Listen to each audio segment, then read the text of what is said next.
Akkam jirtu kabajamtoota hordoftoota keenyaa kun chaanalii keessan chaanalis mana keessan teessanii odeeffannoo fayyaa argattanidha. Odeeffannoo fayyaa garaagaraa isiniif dhiyeessaa turuun keenya ni beekama. Dhimmoota fayyaa garaagaraa irratti waliin kaafnee haasaa turuun keenya ni beekama. Dr. Nafyad geetudha. Egaa sagantaa keenya guyyaa irraatiin kan waliin ilaallu dhimmoota fayyaa emergency kan jennu yookiin immoo yaalii utuu hospitaala hin gahin tokko namni tokko utuu hin miidhamin dura maal gochuu fi qabna kan jedhu kan waliin ilaallu ta'a.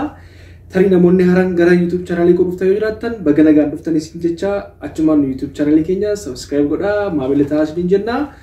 Egaa sagantaa keenya guyyaa irraatiin kan waliin ilaallu namni tokko yoo hudhame fakkeenyaaf namni tokko utuu nyaata nyaatu utuu dhuguus ta'uu danda'a sababa garaagaraa irraan kan keessoo dhamuu danda'a keessumaa daa'immanis ta'uu danda'a yookiin immoo bakka namni simbiran jirretti nyaanni isin hudhuu danda'a wanti biraas hudhamtanii miidhamuu dandeessu jechuudha. Yeroo kana maal gochuu qaba kan jedhu ilaalla.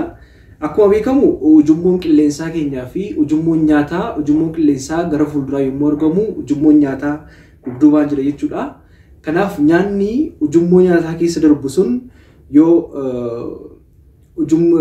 keessa darbuu didee nama hudhe yookiin nama qabee ujummoo qilleensaa waan dhiibuu fi namni qilleensa baafachuu dadhabaa jechuudha. Akkuma beekamu inni guddaan namni tokko qilleensa baafachuu dadhabeenyaan qilleensa hin galchu taanaan qaamni namaa oksijiinii barbaada, qaamni namaa waan garaagaraa barbaada waan ta'eef rakkisaa ta'a jechuudha. Kanaaf lubbuu nama baay'ee sababii kanaaf yeroo darbaa jiru argaa jira jechuudha. Namni sababa yeroo foon nyaatu ta'uu danda'a. Daa'imman immoo dhagaa baatirii fa'aa garaagaraa saantiiwwas ta'uu danda'a. Daa'imman saantiiwwan liqimsuu danda'u jechuudha. Sababa kanarraan kan ka'e miidhaan garaagaraa yommuu isaan irra gahu argaa jira jechuudha. Kanaaf yoo nurra ga'ee yoo hiriyaa keenya irra ga'ee yoo maatii keenya irra ga'ee maal gochuu qabna ofii keenya irratti immoo maal gochuu qabna kan jedhu kan walii ilaallu ta'a. Amma dhumarratti nu hordofaa jechuudha. Akkuma beekamu namni tokko yommuu hudhamu mallattoo garaagaraa agarsiisa. Kanneen keessaa fakkeenyaaf nyaata nyaachaa jira yoo ta'e dubbachuu yookiin haasawuu yeroo itti dadhabu jira. Hafuura baafachuu dadhaba. Maaliif nyaanni sun ujummoo qilleensaa waan cuhuu fi yeroo itti hafuura baafachuu dadhabullee jira jechuudha. Kan biraa immoo qufaa humnaanii garmalee qufaasisuu danda'a, haxxiffachiisuu danda'a. Darbee immoo namoota tokko immoo sadarkaa afoollaalchisuu irrallee gahuu geessisuu danda'a jechuudha. Akkasumas immoo gogaan hidhiin faallee yommuu inni gara cuquliisaatti jijjiiramu jira jechuudha. Maaliif amma oksijiinii qaama isaa keessa jiru waan hir'atuu fi oksijiiniin gara sammuu isaatti galaa waan hin jirree fi maal ta'a jechuudha. Arrabni isaa yookiin hidhiin isaallee gara cuquliisaatti jijjiirama jechuudha. Kanaaf rakkoo hamaadhaaf saaxiluu danda'a jechuudha. Namni tokko yommuu hudhamu qufa'uu jalqabeenna qufaa sanatti fufuun gaariidha. Maaliif namni tokko yommuu gara qufa'uutti wanta hudhee jiru sanaa humnaan forcefully keessaa bahuu danda'a jechuudha. Kanaaf qufa'uun gaariidha jechuudha. Dhaabbanni fannoo diimaa addunyaa yookiin immoo dhaabbanni fannoo diimaa Ameerikaa akka ibsutti American Red Cross Society kan jennu jechuudha. Barfata 5 yookiin immoo 5 to 5 approach wanta jedhamu jira. Kana jechuun namni hudhame tokko ga'eessaafis daa'immaafis gargar baasnee ilaalla. Suuraa isaallee viidiyoo isinitti agarsiisuu yaala. Nama tokko battala hudhametti maal gochuu qabna? Mana yaalaa irraa fagoo jiraachuu dandeessu. Amma mana yaalaa geessanitti namni sun hudhamee lubbuun isaa darbuu danda'a. Maaliif namni qilleensa malee jiraachuu hin danda'u wanta ta'eef jechuudha.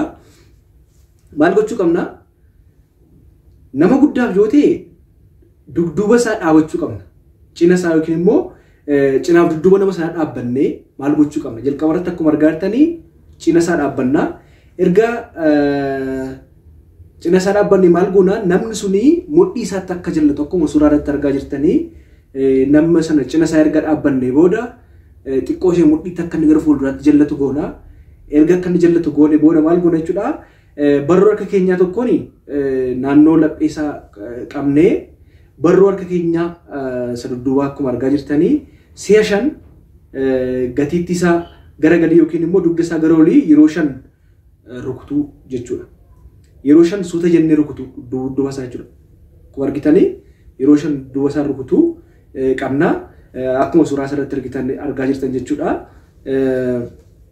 Suuraa jalqabaa irratti namicha kana dudduuba isaa cina isaa dhaabbatee jira.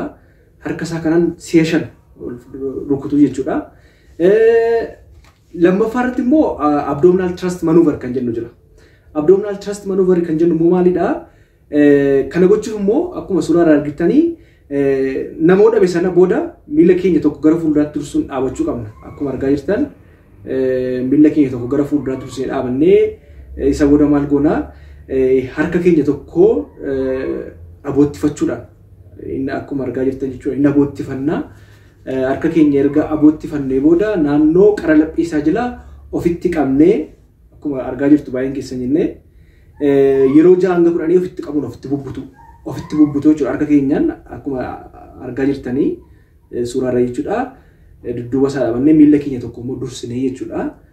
Aboottifannee si'a 5 ofitti bubbutu jechuudha. Yeroo sana humnaanii dhiibbaan jiru sun maal godha jechuudha. Dhiibbaan sun gabaabaadhumatti akka inni ba'u godha jechuudha. Maaltu ba'a?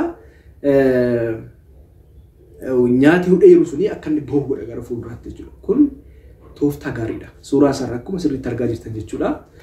Daa'imman yoo ta'e immoo maal goona kan jedhu akkuma argaa jirtan abdominal thrust maneuver kan jennu kuni daa'imman immoo sababa hojjaan isaanii xiqqoo ta'eef xiqqoo jilbeenfannaaf. Daa'immaniif erga jilbeenfannee booda maal gochuu qabna?